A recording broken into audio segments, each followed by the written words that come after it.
अस्सलाम वालेकुम। इस एपिसोड के आगाज़ में हम कुद्स में देखते हैं। कुद्स में सोचों में गुम विलियम कुछ देर के बाद लिखना शुरू कर देता है। बदकिस्मत बादशाह बाल्डविन चहारम की मौत को 5 माह गुजर गए।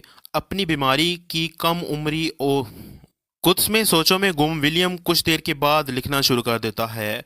बदकिस्मत बादशाह बाल्डविन चहारम की मौत को 5 माह गुजर गए।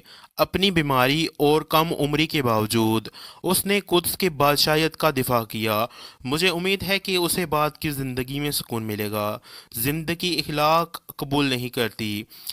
कुदरत हर कमी को पूरा करती है और लोग उसमें उसकी नकल करते हैं। और अब कुद्स की बादशाहियत के हाली तख्त पर वो शख्स बैठ गया है जो सबसे ज़्यादा तख्त चाहता था। दूसरी जानिब लॉर्ड गाय दूसरी जानिब लॉर्ड गाय के बादशाह बनने की तकरीब हो रही होती है। सबीला अपने हाथों से उसे ताज पहना देती है। विलियम मजीद लिखता है, अफसोसनाक बात यह है कि शहजादी सबीला को लॉर्ड गाय को ताज पहनाने पर मजबूर किया गया, जिसने उसकी ज़िंदगी तबाह कर दी थी और उसके प्यारों को उससे एक एक करके छीन लिया था। ताज पहनने के बाद लॉर्ड गाय आगे बढ़ता है और तख्त पर जाकर बैठ जाता है, जबकि सब के सब घुटनों के बल उसके सामने बैठ जाते हैं। सिपाहियों के साथ साथ विलियम, बेलियन, मारिया और सबीला भी उसके सामने झुके हुए होते हैं।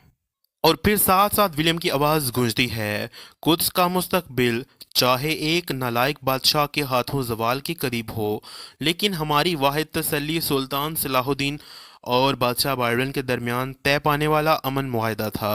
और फिर लॉर्ड गाय के इशारे पर सब लोग खड़े हो जाते हैं।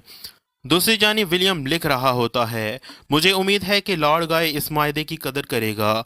ये कहते साथ ही विलियम स्लेब के निशान को चूमता है। तो इसी के साथ इस वीडियो का यहीं पर एहतताम होता है। मिलते हैं नेक्स्ट वीडियो में, तब तक के लिए अल्लाह की अमान में।